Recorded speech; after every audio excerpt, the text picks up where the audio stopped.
Apa kabarnya, semuanya baik? Pak Tommy baru balik dari Samarinda. Ya, puji Tuhan. Baik, Pak Alvis, beberapa masih on the way ya Pak Alvis ya? Iya. Masih on the way ya? Oh, oke. Mereka nggak langsung lanjut ke Tangerang kan? Biasanya suka makan bubur, soalnya saya curiga nih langsung lanjut. Kode berarti ya. Habis ini katanya mau makan nasi goreng babi ya? Betul ya Pak? Kelenteng ya? Oke, Bapak Ibu, saya sudah sampaikan ini beberapa kali ya. Cuman saya rasa kok ini penting sekali gitu, penting sekali. Kenapa? Buat saya pribadi, saya sudah berulang kali menyampaikan firman ini di dalam PSK segala macam. Teman, sekarang ada sesuatu yang baru pada saat saya menggali, dan saya rasa pada saat saya baca ini, belajar, waduh, ini dulu kenapa saya nggak tahu ya, gitu kan? Dulu kenapa saya lakukan hal ini buat anak saya? Dulu kenapa saya nggak ada yang ngajarin gitu secara praktis? Ya. Maka saya rasa, kalau saya sekarang tahu, ya saya harus bagikan kepada Bapak Ibu Saudara sekalian ya. Nanti di sini memang nggak semuanya hadir ya, tapi saya harap Bapak Ibu juga nanti bisa mengajar kepada yang lain ya. Amin ya. Nah, boleh ditampilkan slide-nya?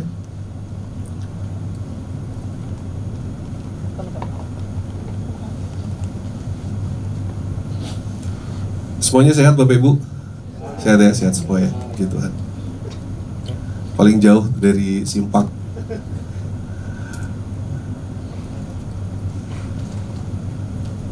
Baik ya, judulnya saya revisi sedikit dari sebelumnya, menjaga hati anak menjadi menghubungkan hati. Mari kita baca kebenaran firman Tuhan yang diambil di dalam Efesus 6 ayat 4. Ya, kita mungkin bisa baca bersama sebelum ini bisa ditampilkan di LCD kita, bisa dibaca bersama di Alkitab kita, Efesus 6 ayat 4. Efesus 6 ayat 4. Sudah kita dapatkan Bapak Ibu? Yuk kita baca bersama, yuk 3, 2, 1. Dan kamu bapak-bapak, janganlah bangkitkan amarah di dalam hati anak-anakmu, tetapi didiklah mereka di dalam ajaran dan nasihat Tuhan. Kita ulang yuk. Dan kamu bapak-bapak, janganlah bangkitkan amarah di dalam hati anak-anakmu, tetapi didiklah mereka di dalam ajaran dan nasihat Tuhan. Ya saudara sekalian dikasih Tuhan, mengasuh anak itu satu hal yang tidak mudah, betul ya? Karena tidak mudah itu seringkali kita kesulitan di dalam mengasuh anak. Apa yang harus kita lakukan pada saat anak kita seperti ini? Pada saat anak kita seperti itu, kita seringkali membutuhkan, silakan Ibu, Bapak masuk, membutuhkan panduan, membutuhkan penuntun. Dan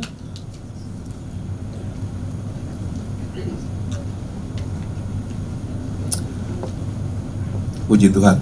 Dan Alkitab, kalau kita lihat, tidak memberikan langkah-langkah praktis bagaimana mengasuh anak.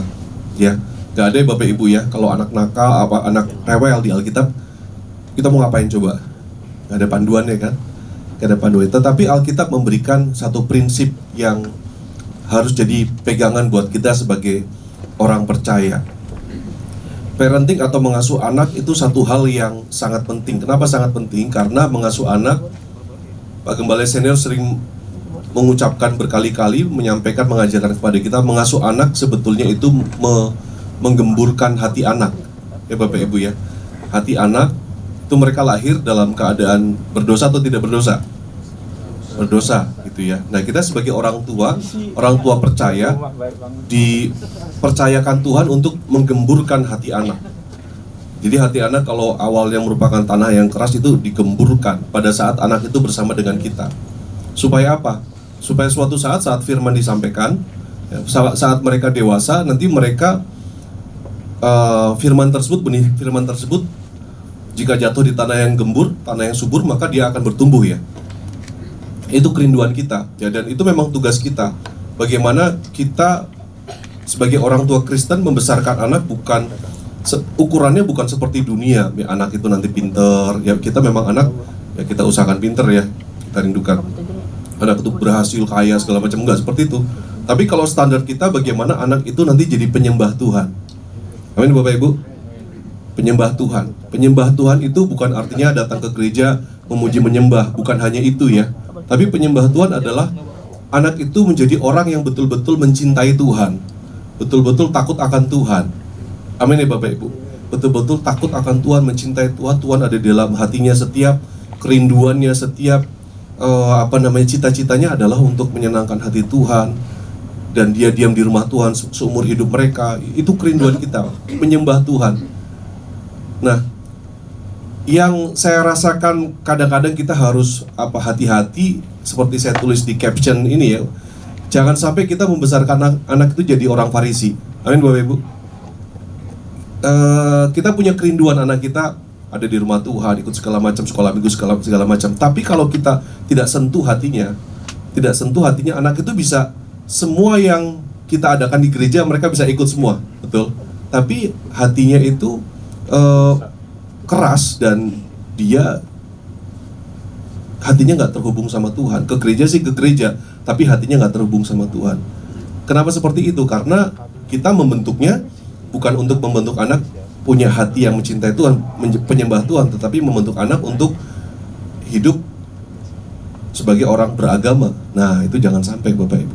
Bagaimana supaya anak itu bukan hanya beragama, tapi anak tersebut dia menjadi penyembah Tuhan. Ini yang saya pelajari. Kita harus membajak, ya, membajak hati anak. Yuk kita langsung masuk ke teks, boleh ditampilkan? Ya, Efesus 6 ayat 4 ya. Efesus 6 ayat 4. Tadi dikatakan, dan kamu bapak-bapak, ya. Kalau kita mau mengasuh anak, membesarkan anak dengan baik, dengan sehat sebagaimana firman Tuhan, mendisiplinkan anak, di sini dikatakan dan kamu bapak-bapak. Nah, dan kamu bapak-bapak, janganlah bangkitkan amarah di dalam hati anakmu. Kenapa bapak-bapak? Oh, berarti ibu itu tidak perlu mengasuh anak. Jadi semuanya tanggung jawab bapak. Apakah seperti itu? Enggak ya.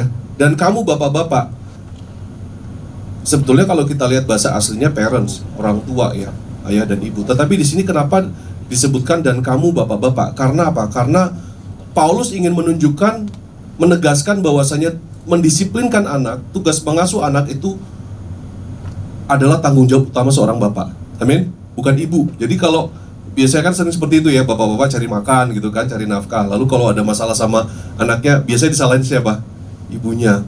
Kamu kenapa sih? Saya tahu seseorang yang dia berhasil dalam hidupnya, berhasil. Nah, dia berharap pokoknya masalah anak semuanya tanggung jawab ibu gitu kan. Nah, tiba-tiba ya dia bisa mensuplai, bapak itu bisa mensuplai secara ekonomi bagus segala macam ya, sekolah baik, tapi anaknya ternyata ada masalah dan bapak itu menyalahkan istrinya ya. Nggak bisa seperti itu ya. Tanggung jawab mendidik anak itu paling utama pada siapa? Bapak. Setuju bapak-bapak? Setuju ibu-ibu? Setuju? Nah itu jadi ternyata wah ini repot juga nih ya. Paling utama itu pemimpin ya siapa? Ya kita di dalam rumah tangga.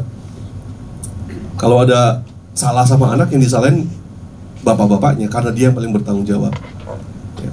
Paulus ingin mengatakan di sini dan kamu bapak-bapak, menunjukkan kamulah yang bertanggung jawab apapun yang terjadi dalam diri anakmu. Nah, yang kedua, yuk kita baca bersama 3, 2, 1. Janganlah bangkitkan amarah di dalam hati anak-anakmu, tetapi didiklah mereka di dalam ajaran Tuhan, ajaran dan nasihat Tuhan. Intinya apa? Intinya kalau kita mau membentuk hati anak, kalau kita mau mengasuh anak sesuai dengan firman Tuhan, ada 2 hal yang harus kita lakukan. Yang pertama, jangan kita lakukan. Yang kedua, harus kita lakukan. Yang pertama yang jangan kita lakukan, apa yang jangan kita lakukan? Bangkitkan amarah. Ya. Gak bisa kita membangkitkan amarah di dalam hati anak, gak boleh. Ya, karena nanti anak-anak hatinya jadi tawar, anak-anak hatinya jadi apa? Penuh amarah. Lalu yang kedua itu jangan. Yang kedua apa? Yang harus dilakukan apa? Tetapi didiklah mereka di dalam ajaran dan nasihat Tuhan. Jadi yang pertama jangan lakukan ini. Yang kedua apa? Lakukan ini. Tapi kan seringkali kita kebolak-balik ya bapak-bapak ya. Yang sama Tuhan dibilang janganlah bangkitkan amarah, kita malah memprovokasi anak, mengiritasi anak sehingga anak itu menjadi bangkit amarahnya, betul? Terus yang Tuhan katakan apa di sini? Sekarang lakukanlah ini, malah justru ini nggak kita lakukan. Ya, mendidik anak di dalam ajaran dan nasihat Tuhan, mendidik anak di dalam firman Tuhan. Kenapa MSK 2 kita belajar firman? Karena saya percaya, karena tanggung jawab untuk mendidik anak, mengajar anak, memberikan ajaran dan nasihat dalam firman Tuhan itu tanggung jawab orang tua. Jadi MSK 2 ini kita sendiri harus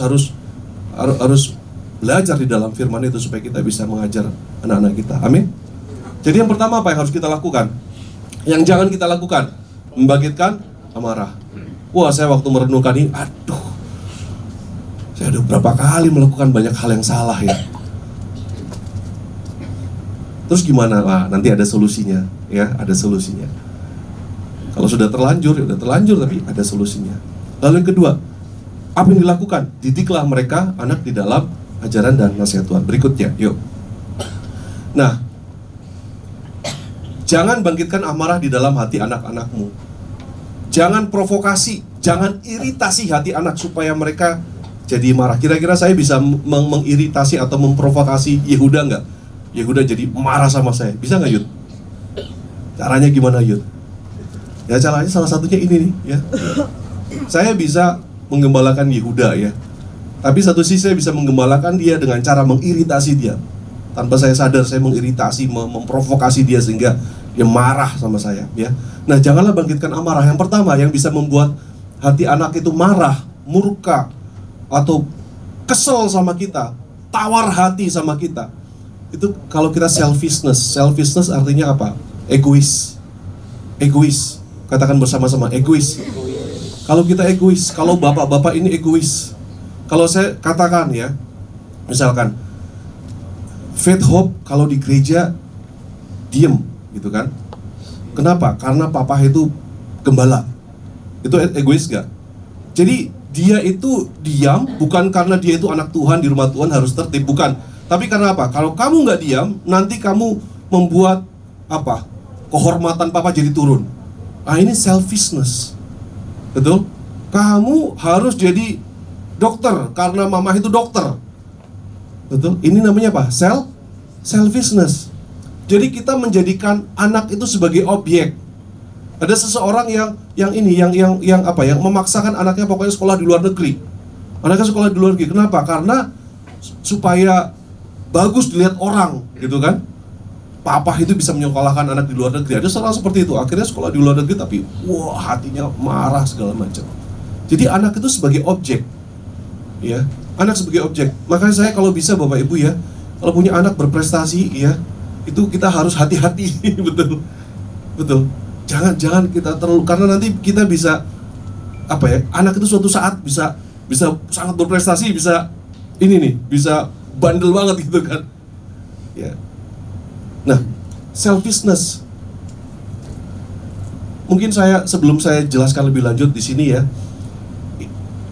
Pada saat surat itu ditulis kepada jemaat di Efesus, kondisi di luar jemaat adalah kondisi yang banyak anak-anak marah.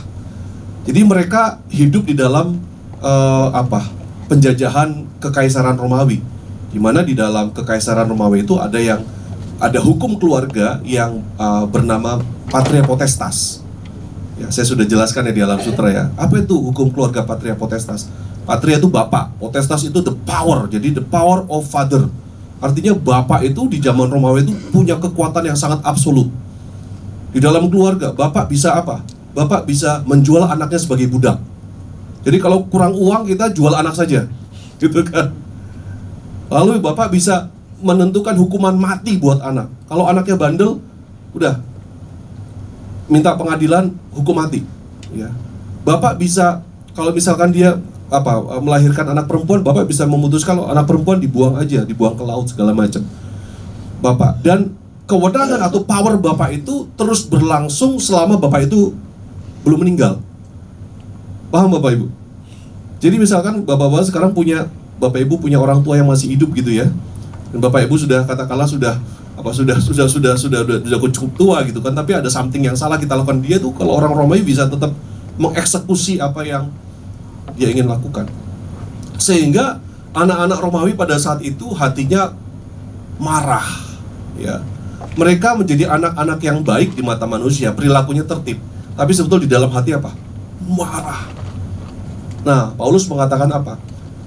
Itu orang di dunia luar. Tapi kamu sekarang orang yang percaya kepada Tuhan, kamu berbeda dengan mereka. Jangan bangkitkan amarah di dalam hati anakmu. Pertama, jangan selfish, jangan egois. Bapak-bapak jangan egois.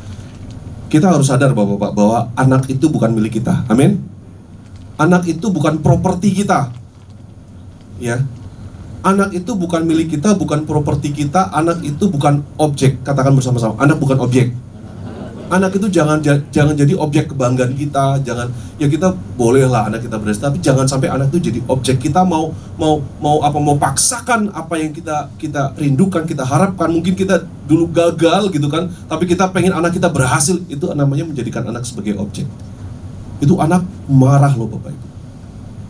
Anak itu kesel, anak itu tawar hatinya. Karena apa? Pak, aku itu pribadi yang berbeda. Aku itu pribadi yang punya cita-cita sendiri, punya kerinduan sendiri. Aku itu pribadi yang punya harapan sendiri. Kepribadianku sama kamu juga beda. Jadi jangan jadikan aku objek, tapi jadikan aku sebagai pribadi yang punya harkat martabat yang engkau harus hormati. Selfish. Yang kedua apa? Inkonsistensi. Nah, ini saya sering kali sering kali salah di sini. Saya sering buat aturan Bapak Ibu di rumah, tapi kadang-kadang inkonsisten. Inkonsisten artinya apa? Misalkan kita buat aturan jam 10 malam semuanya harus tidur. Bapak Ibu di rumah anak-anak tidur jam berapa? Aturannya Ai? 10 ya. Ika sama itu Leo jam berapa nanti? Nah tidur jam 9 10 ke bawah. Jam berapa? Nggak ada aturan. Nah, nanti kita belajar ya, belajar. Nggak ada aturan juga salah. Tapi saya mau katakan Bapak Ibu, firman Tuhan katakan kita bersalah dalam banyak hal, amin. Kita tuh bersalah dalam banyak hal. Lalu saya belajar ini, kayaknya bertonton itu ada di saya, tapi saya tiba-tiba Tuhan di akhir kasih saya satu firman Tuhan muncul gitu kan. Oh puji Tuhan, ada kelegaan. Inkonsisten. Pada suatu saat, misalkan saya bilang sama anak-anak pokoknya jam 10 tidur. Tapi hari itu saya pulang dan saya lihat anak-anak, ini misalkan ya ilustrasi, jam 11 masih belum tidur. Marah saya. Kalian kenapa jam 11 belum tidur? Gitu kan? Ngamuk saya. Ada bapak-bapak yang kalau marah ngamuk. Ilustrasi ya. Lalu yang kedua, suatu saat minggu berikutnya, ternyata si anak ini belum tidur jam 11, jam 12. Tapi kita hatinya lagi seneng. Ya. Lagi naik gaji, naik jabatan, ya, lagi dapat duit. Kita nggak marah sama anak, padahal jam 12 anak belum tidur. Nggak marah kita, tawa-ketawa aja. Suatu saat jam 1 pagi anak-anak belum tidur. Kita bukannya, kalau pertama kita marah waktu itu, lalu tidak marah, terus ini yang terakhir apa? Kita nggak peduli. Nah, kira-kira anak-anak ini bingung nggak Bapak Ibu? Hah? Bingung kan? Anak-anak ini frustrasi loh. Pak, sebetulnya aturannya seperti apa? Aturannya seperti apa? Sebetulnya kamu itu kalau marah itu kalau keadaan apa? Aku tuh tidak bisa memprediksimu Pak. Kapan kamu marah, kapan kamu senang, kapan kamu... Aku nggak mengerti apa isi hatimu. Kenapa tiba-tiba kamu reaksinya seperti itu? Dia bingung, aturannya nggak jelas Bapak Ibu. Aturannya nggak jelas, frustrasi. Bapak Ibu pernah... Saya suka nonton bola ya. Biasanya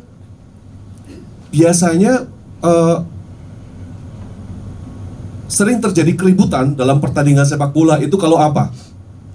Kalau wasitnya tidak konsisten. Betul kan?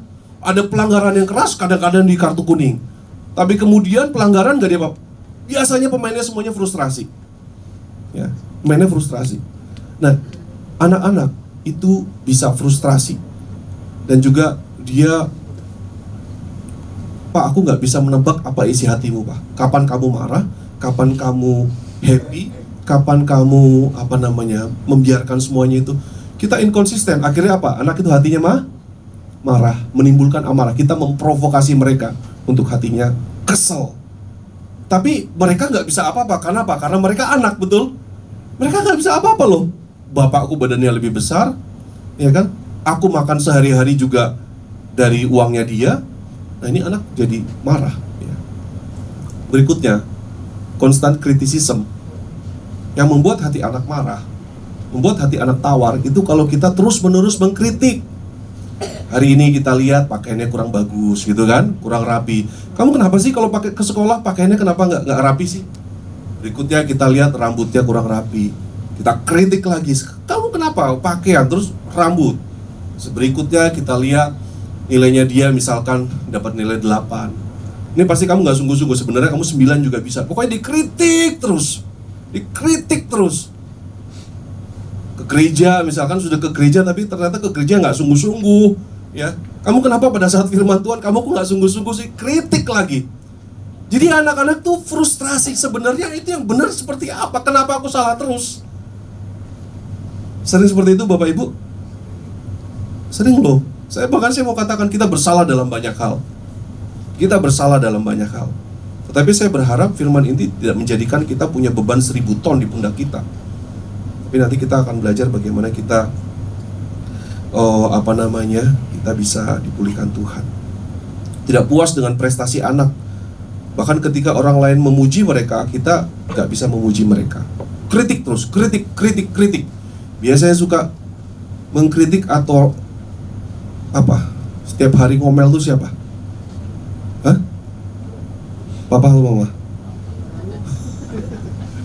Tapi di sini firman Tuhan mengatakan apa? Hai bapak, kenapa mama yang mengkritik tapi kok bapak-bapak yang tegur? Karena bapak-bapak yang paling bertanggung jawab. Amin. Bapak-bapak yang paling bertanggung jawab. Menurut firman Tuhan, the leader is the most responsible in the family. Ya. Nah, lalu berikutnya, ini kalau buat saya pribadi, ini ya sedang saya alami gitu ya. Bisa ingetin ke istri itu, kita nggak boleh loh seperti itu. Faith punya nilai yang kita rasa harusnya bisa lebih bagus. Terus mamanya ngasih tahu ya, kalau kamu itu belajar harus lebih sungguh supaya nilainya bagus. Oke. Besoknya ketemu di meja makan, omongannya itu lagi. Jangan lupa belajar lebih sungguh. Habis pulang gereja, pokoknya setiap kali ketemu anak, omongannya itu. Mungkin dalam hati anak, mama, papa, kapan kamu berhenti untuk ngomong itu? Sekali saja cukup, 2 kali cukup. Tapi kalau kita constant criticism, kita bisa membuat hati anak penuh amarah, hatinya keras, hatinya itu tawar hati. Yang keempat, comparison, membanding-bandingkan. Jokowi aja bilang apa? Ojo bandingke. Nah, kita membanding-bandingkan anak. Bandingkan anak kita dengan anak, itu lihat tuh, ya. Anaknya Pak Tommy sudah pelayanan tuh, misalkan gitu kan. Kamu anaknya pendeta belum pelayanan. Wah, hati anak tuh murka. Tuh lihat tuh, anak lain belajar, kamu malam ini kamu nonton segala macam. Mungkin maksud kita baik untuk memotivasi mereka. Namun yang ada di dalam hati anak adalah mereka merasa direndahkan dan dilukai. Motivasi kita baik ya, tapi kita ternyata membuat anak dilukai dan direndahkan. Jangan banding-bandingkan anak, amin. Jangan banding-bandingkan anak, apapun motivasi kita. Hargai mereka, puji mereka. Yang kelima, neglect. Neglect itu apa? Mengabaikan. Mengabaikan anak. Anak-anak diabaikan. Tidak ada makanan di meja makan. Itu salah satu pengabaian anak. Sering kayak gitu nggak Bapak Ibu? Halo? Kadang-kadang sering loh. Bener kan? Bukan masalah kita nggak punya uang lah, ya. Tapi asal ada makanan di meja makan, itu contoh. Kalau nggak ada, itu kita mengabaikan, anak suruh cari sendiri. Masa kita nggak bisa jadiakin misalkan nasi sama tempe gitu kan? Pasti bisa kan sebetulnya. Tapi anak udah aman, ada makanan di meja makan. Ya, contohnya. Lalu neglect, tidak mempedulikan anak. Anak mau pulang jam berapa segala macam kita biarkan saja. Neglect juga artinya tidak memberikan perlindungan kepada anak. Anak-anak yang di-neglect, anak-anak yang diabaikan tuh contohnya apa Bapak Ibu Saudara sekalian? Yang di jalan-jalan tuh diabaikan kan? Anak-anak pang segala macam diabaikan. Pada saat kita begitu sibuk, orang tua begitu sibuk, ayah begitu sibuk. Ayah ya begitu sibuk dengan apa? Kalau buat saya pelayanan misalkan. Mungkin buat Bapak Ibu sibuk cari uang, karir. Kita nggak pernah misalkan melihat bagaimana studi anak itu. Anak merasa diabaikan dan itu bisa menimbulkan bangkit amarah dia dalam hati anak. Apalagi kira-kira banyak Bapak Ibu, saya tulis itu ya, dan seterusnya ya. Kalau kita gagal mengapresiasi anak sudah punya progres di dalam studi mereka, tapi kita nggak apresiasi, kita nggak puji dia. Kenapa papa nggak puji aku ya? Dan kalau kita ini juga nih, saya ini sering gagal di sini dulu ya. Saya gagal memahami perkembangan anak. Jadi suatu saat anak saya itu kan aktif sekali ya. Faith itu aktif ya, bukan main. Bapak Ibu ya inget ya, Faith waktu kecil aktif banget. Jadi kadang-kadang saya tuh gagal melihat Faith ini lagi bandel. Memang anak itu bandel wajar kan Bapak Ibu, karena memang dia manusia berdosa, diciptakan Tuhan dari awal berdosa gitu kan. Mau melawan orang tua. Kapan dia sedang bandel? Nggak mau nurut saya. Kapan dia memang sedang mau explore? Anak kecil kan mau explore, mau coba semuanya, mau coret sini. Kira-kira kalau aku coret sini tembok, papa marah nggak? Kira-kira kalau aku coret mobil papa marah nggak? Dia mau coba, dia mau lihat batas kemerdekaan dia sampai semana gitu loh. Dia mau coba. Dan saya sering kali gagal pada saat itu. Kapan? Pikiran saya cuma satu, mindset saya. Pokoknya kalau gitu, bandel. Nah itu salah Bapak Ibu. Kita pikiran kita, wah anak kita kok memberontak ya? Ada seorang jemaat yang saya kunjungi waktu itu ya. Terus jemaat itu mengatakan, ini anak nih bandel pak. Aduh, anakmu nggak bandel. Masih ketawa tuh ya. Anakmu nggak bandel, anakmu aktif, anakmu pintar gitu ya. Apalagi masih bayi gitu kan, ya nggak bandel lah. Nah itu bagaimana kita tahu bahwa anak itu sedang mau explore, atau anak itu sedang memang dia mau memberontak, mau tidak taat. Ibu guru, gimana Bu cara taunya Bu? Kapan anak itu mau explore, kapan di dalam hati anak itu berontak sebetulnya, dia pengen ngelawan aja orang tuanya. Ya dari usia sih. Ya dari usia ya. Usia. Kalau explore itu biasanya SD aja masih ada masa explore. Tapi ada kemungkinan nggak anak SD itu mau ngelawan orang tua? Ada. Bisa. Nah that's why kita butuh, ini kan Efesus 6 ya, Efesus 5 ayat 18 apa? Kamu harus penuh dengan roh. Amin. Kita harus penuh hikmat Tuhan supaya kita bisa mendidik anak kita. Kita bisa tahu kapan dia memberontak, kapan dia memang lagi explore. Yang membangkitkan amarah anak yang lain adalah apa? Kalau kita terlalu cepat memberikan hukuman. Yang membangkitkan hati anak apa? Membuat marah hati anak. Kalau kita terlalu overprotective, disiplin kita terlalu ketat. Yang membangkitkan amarah di dalam hati anak apa? Kalau kita tidak memberikan kesempatan buat anak menjelaskan. Sering seperti ini Bapak Ibu. Kamu kenapa seperti ini? Gitu kan? Enggak pak, aku mau, nggak bisa, nggak ada penjelasan. Papa nggak mau tahu. Pokoknya seperti itu nggak Bapak Ibu? Pokoknya anak nggak punya kesempatan menjelaskan. Nah ini buat anak ini hatinya marah. Memangnya kita tentara gitu ya, jadi nggak bisa menjelaskan. Ya enggak. Nah saudara sekalian, pada saat kita membangkitkan amarah di dalam hati anak tanpa kita sadari, ya, maka hati anak itu pertama keras. Pada saat dari anak keras, dia tidak punya hubungan yang dekat dengan bapaknya, dengan mamahnya. Oke? Lalu yang kedua yang paling fatal adalah apa? Hati yang keras tidak punya hubungan yang mesra, intim, dekat dengan anaknya. Maka dia akan susah untuk bangun hubungan dengan Tuhan. Ini yang paling bahaya. Oke? Anak yang hatinya keras bisa ke gereja nggak? Bisa. Ikut semua kegiatan gereja dari sekolah minggu bisa, tapi hatinya keras. Kenapa? Karena tidak pernah dibajak oleh orang tuanya. Dengan apa? Dengan kasih, dengan pengorbanan dan lain sebagainya. Amin Bapak Ibu. Coba saya mau tanya deh, siapa di antara kita yang sering bersalah dalam beberapa hal ini dan beberapa lainnya? Angkat tangan. Iya semuanya. Ya.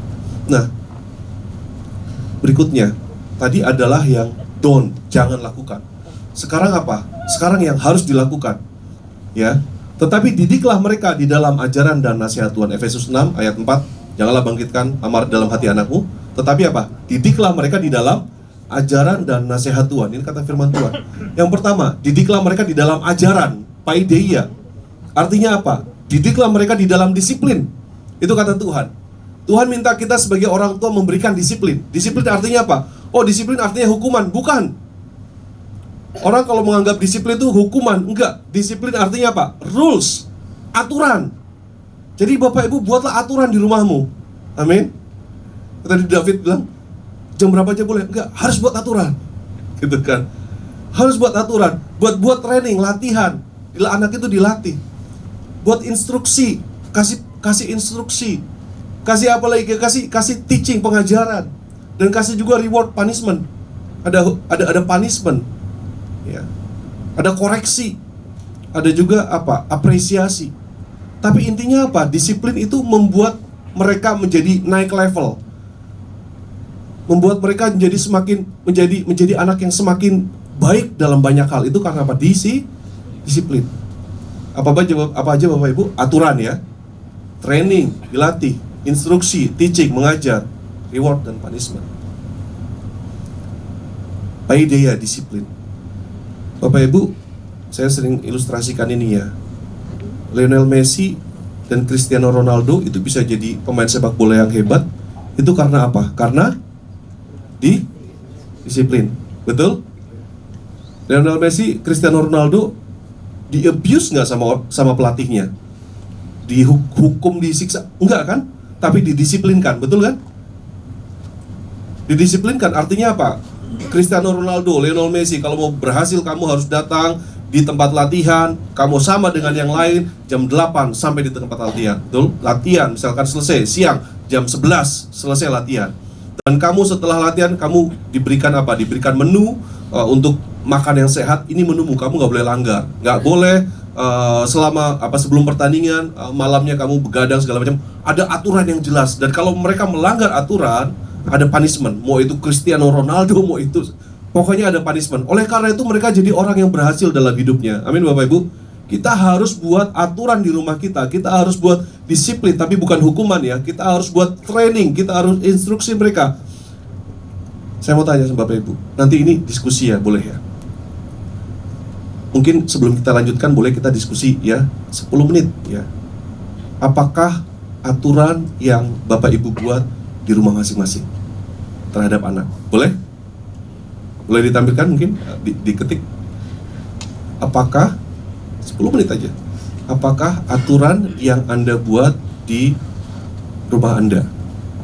Kalau tadi kan contohnya tidur jam 10 misalkan, seperti itu. Mungkin Bapak Ibu bisa diskusi 10 menit aja sebelum kita maju ke pembahasan berikutnya ya.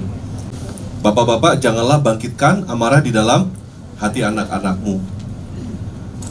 Bapak-bapak yang zaman dulu seringkali seperti itu karena keras, betul ya? Betul. Saya juga gitu sama papa saya. Wah, waduh, keras. Tapi saat ini banyak bapak-bapak yang tidak berani tegas sama anak. Itu salah juga menurut Alkitab. Nanti kita bahas. Jadi anak itu masa sama anak gak berani? Gak boleh. Betul? Harus kasih aturan, harus kasih teguran, harus kasih koreksi. Ya. Kita lihat kan ini disiplin. Salah satunya itu. Ya. Gak salah kalau misalkan anak sekarang nggak bisa dimarahin. Yuk, marah sama anak tapi marah bukan emosi ya. Marahin anak itu harus kalau salah. Betul Bapak Ibu? Harus kalau salah. Ya. Nah, ini kan disiplin. Ya, berikutnya. Ya. Coba kita lihat berikutnya. Koreksi atau disiplin atau tanda kutip hajaran dari Tuhan. Ya, berikutnya. Ibrani 12 ayat 5 sampai 11. Dan sudah lupakah kamu akan nasihat yang berbicara kepada kamu seperti kepada anak-anak? Hai anakku, janganlah anggap enteng didikan Tuhan, dan janganlah putus asa apabila engkau diperingatkannya. Tuhan ini memperingatkan kita loh Bapak Ibu. Betul ya? Karena Tuhan Bapak yang baik.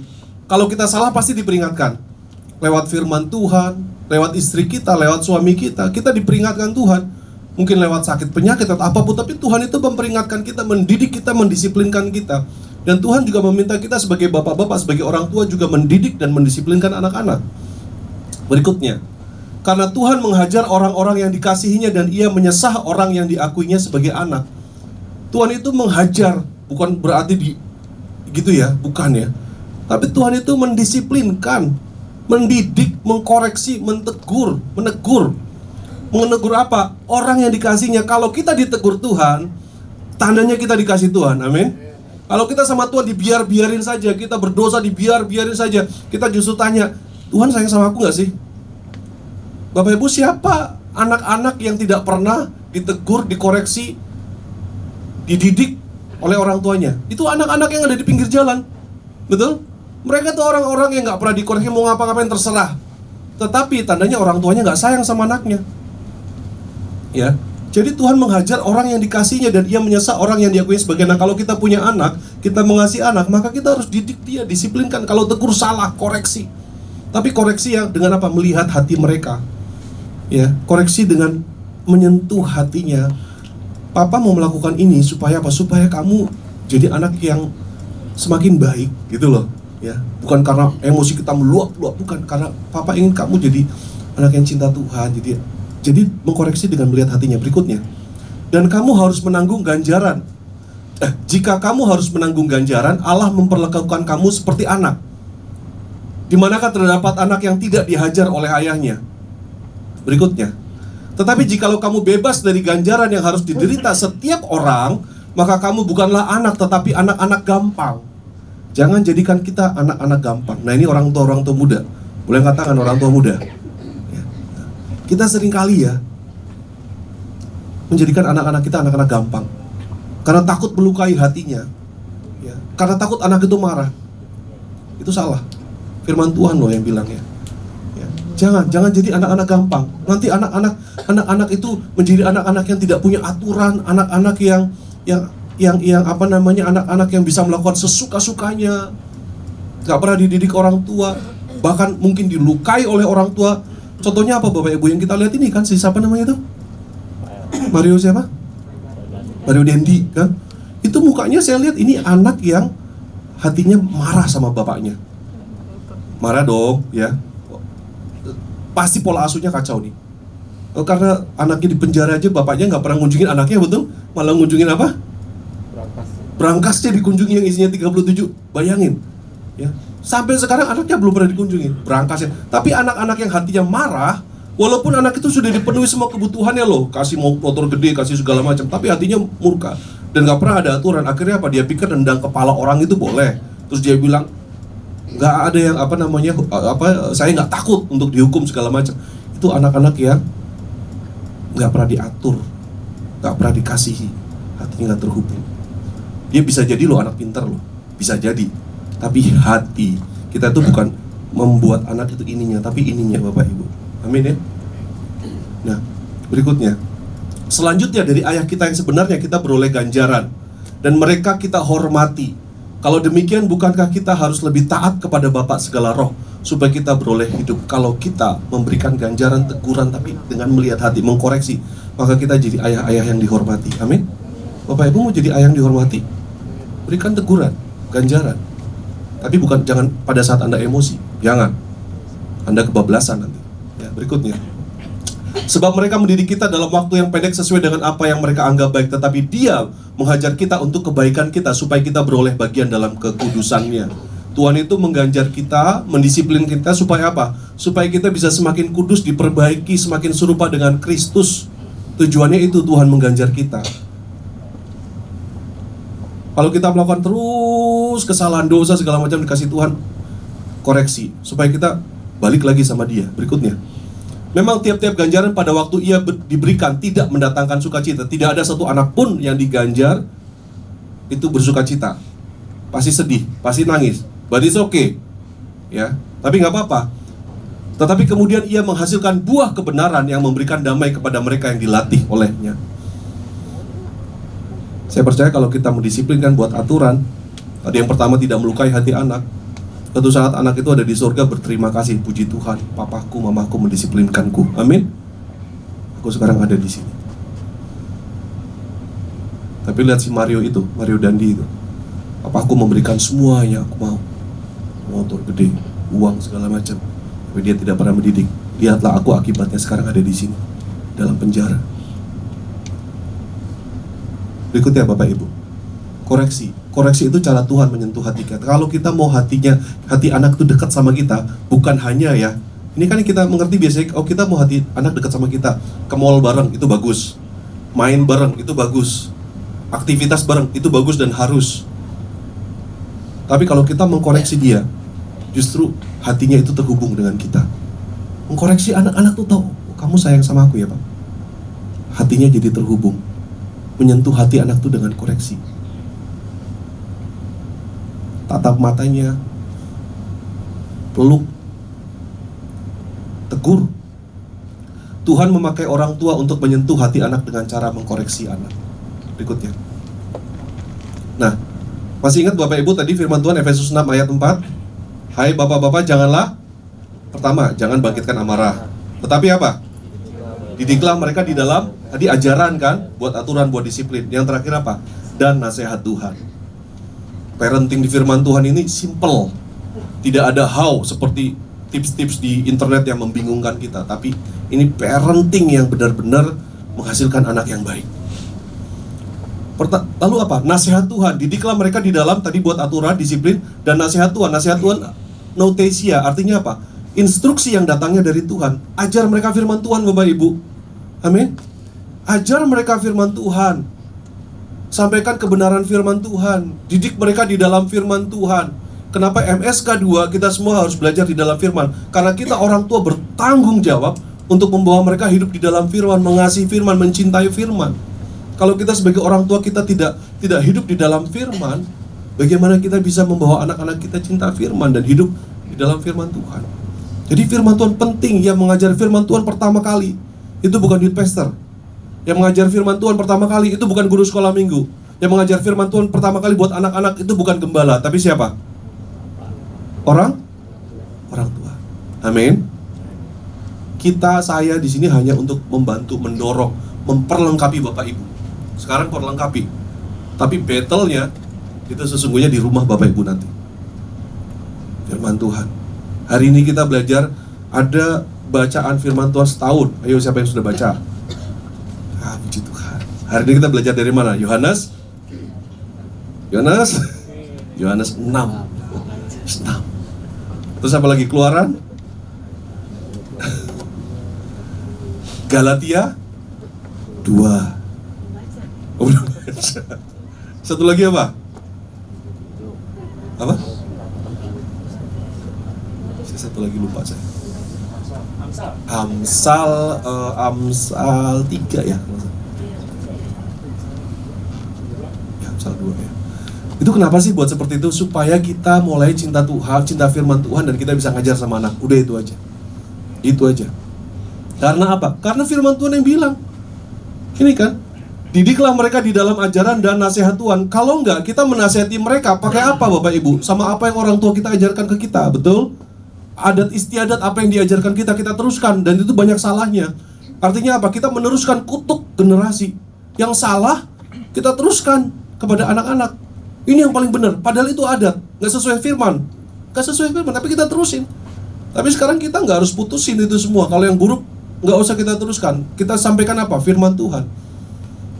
2 Timotius 3 ayat 16. Segala tulisan yang diilhamkan Allah memang bermanfaat untuk mengajar dan menyatakan kesalahan, untuk memperbaiki kelakuan, dan untuk mendidik anak dalam kebenaran. Suatu saat anak-anak itu nggak bersama dengan kita, Bapak Ibu. Amin ya.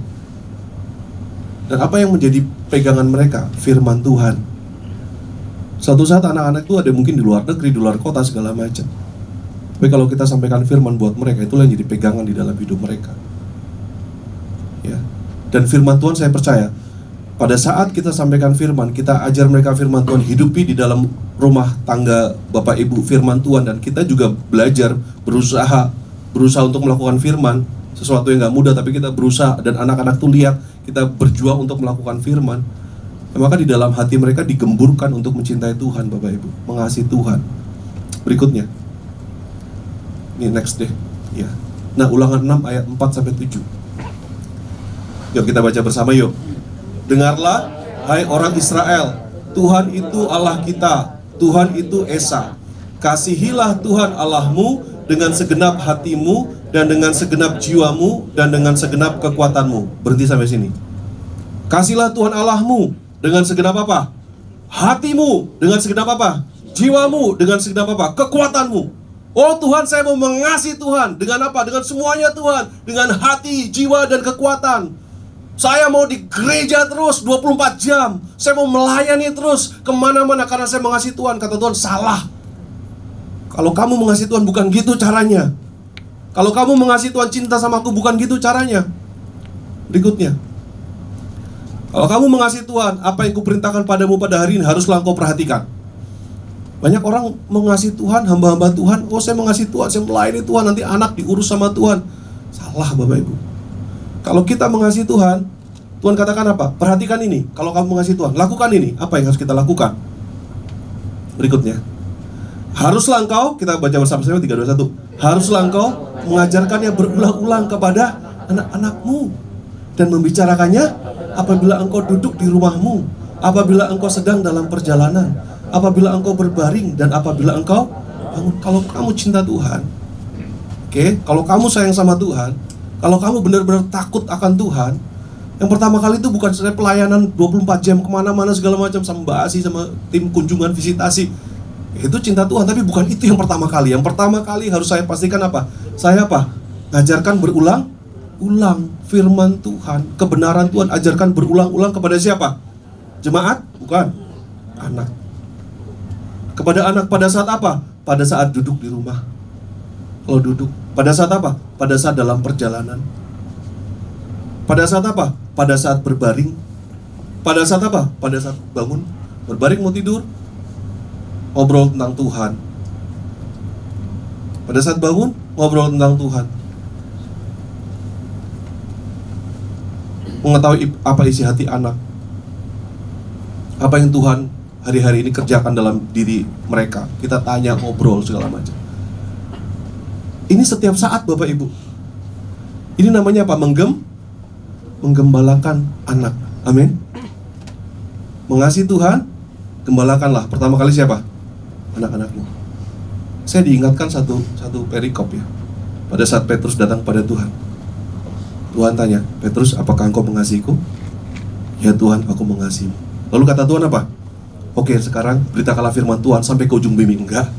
Gembalakanlah domba-dombaku. Kalau kamu mengasihi Tuhan, gembalakanlah domba-dombaku. Ini pekerjaan. Tuhan ngomong gini sama Petrus ya, ini imajinasi. Menggembalakan domba-domba itu pekerjaan yang gak ada satu orang pun tahu. Pekerjaan di belakang layar.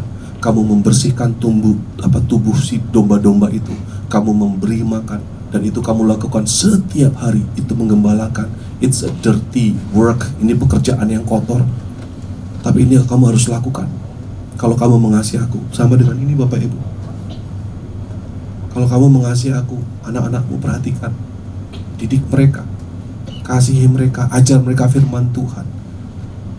Belajar hidup di dalam firman itu. Gak akan ada yang tahu kata Tuhan. Karena kamu lakukannya di rumah. Jemaatmu gak tahu, orang lain gak tahu. Tapi itu tandanya kamu mengasihi Tuhan. Amin Bapak Ibu. Berikutnya, kebutuhan anak sejak lahir. Sejak lahir, anak itu hatinya rindu untuk terhubung dengan Tuhan melalui hati yang terhubung dengan orang tuanya. Sejak lahir anak itu udah menjerit, mana bapakku. Sejak lahir anak itu sudah menjerit, aku mau punya hubungan dengan Bapa. Anak yang hatinya tidak terhubung dengan Tuhan dan orang tua empty, hatinya kosong. Dan tugas utama orang tua membajak hati anak, mempersiapkan hati anak terhubung dengan anak. Berikutnya,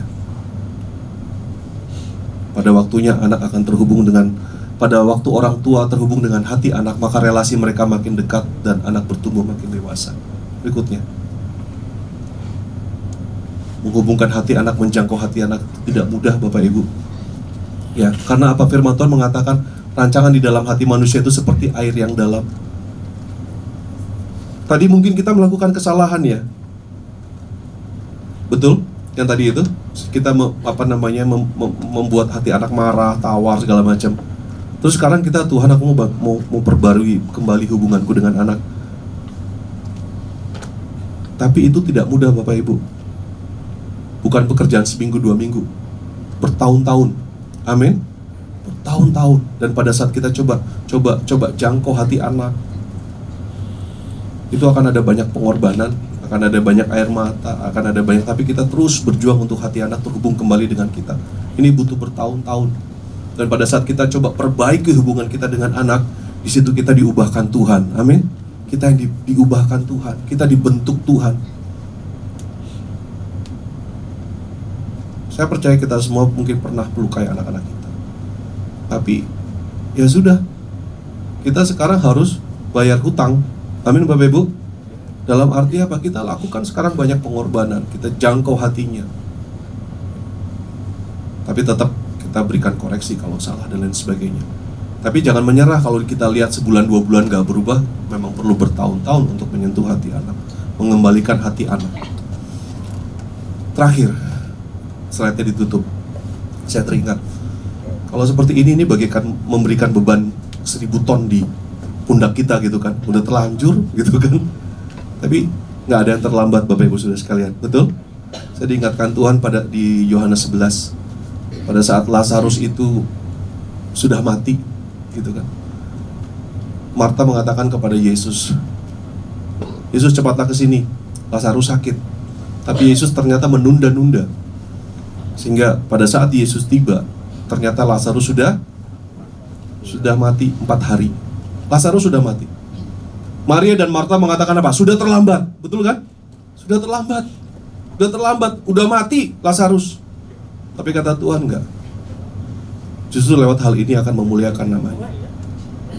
Jadi Bapak Ibu Saudara sekalian, nggak ada kata terlambat meskipun anakmu sudah dewasa. Engkau dulu melakukan kesalahan, saya melakukan kesalahan, nggak ada kata terlambat. Tuhan masih bisa melakukan mukjizat, amin. Tuhan masih bisa memulihkan hati anak-anak kita, memulihkan hati kita, memulihkan hubungan antara kita dengan anak. Dan bahkan lewat hal ini, nama Tuhan dimuliakan, amin Bapak Ibu. Terus itulah yang namanya Family Life Center. Kita terus berjuang, kita terus bersama-sama supaya ada pemulihan di dalam hati kita, hati anak, hati keluarga.